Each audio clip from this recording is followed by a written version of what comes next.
Jika akar, batang, dan daun dinamakan dengan organ, lalu jaringan apakah yang menyusun organ-organ tersebut?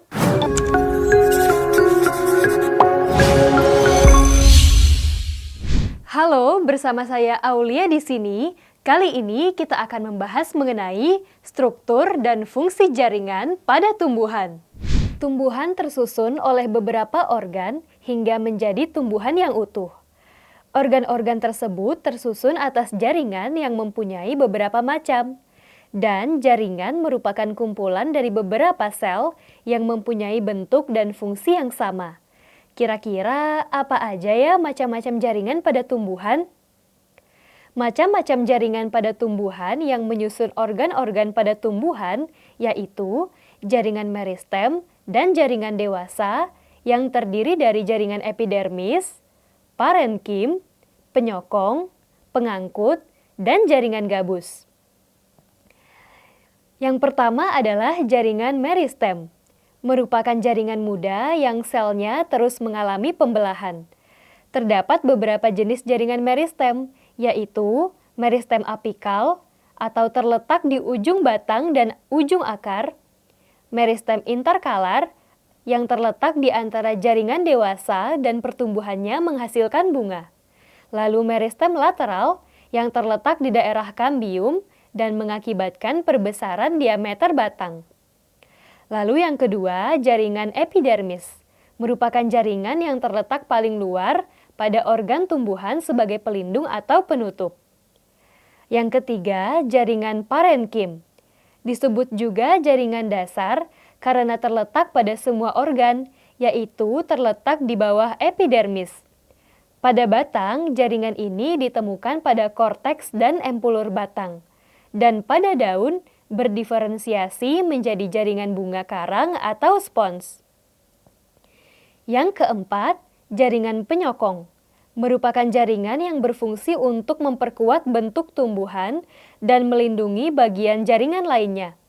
Jaringan penyokong terbagi menjadi dua jenis, yaitu jaringan kolenkim memiliki sel hidup dan tak berlignin, dan jaringan sklerenkim yang selnya mati dan berdinding tebal serta berlignin. Yang kelima adalah jaringan pengangkut, merupakan jaringan pada tumbuhan yang berfungsi sebagai alat transportasi zat dalam tumbuhan. Jaringan pengangkut ini berupa xilem dan floem. Xilem disebut juga sebagai pembuluh kayu, merupakan jaringan yang mengangkut zat hara, keperluan tumbuhan dari tanah ke daun untuk fotosintesis. Yang kedua, floem, disebut juga sebagai pembuluh tapis, merupakan jaringan yang mengangkut hasil fotosintesis dari daun ke seluruh tubuh tumbuhan. Dan yang keenam, jaringan gabus, merupakan jaringan yang tersusun atas parenkim gabus yang mati dan kosong. Nah, itu dia teman-teman penjelasan mengenai jaringan pada tumbuhan.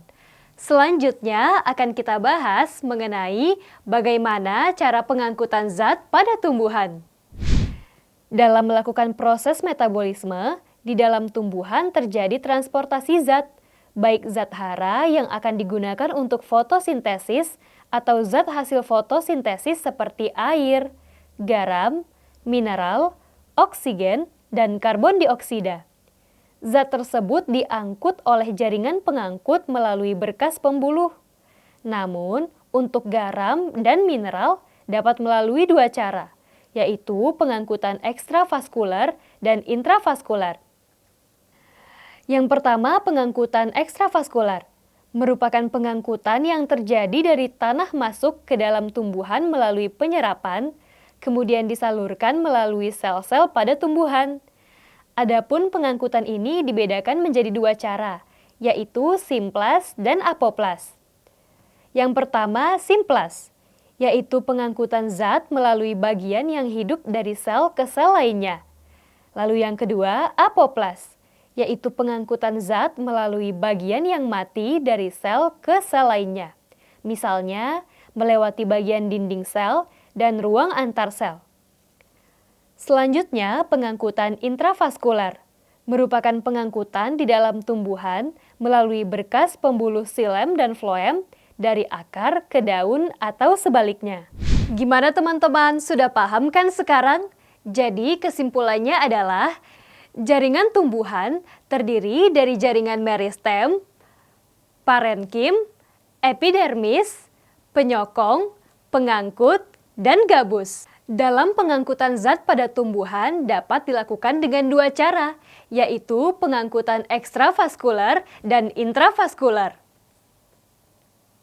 Nah, itu dia pembahasan kita kali ini ya teman-teman. Semoga bermanfaat. Jangan lupa saksikan video-video kita selanjutnya. Tetap di sekolahan.com. Ilmu untuk semua.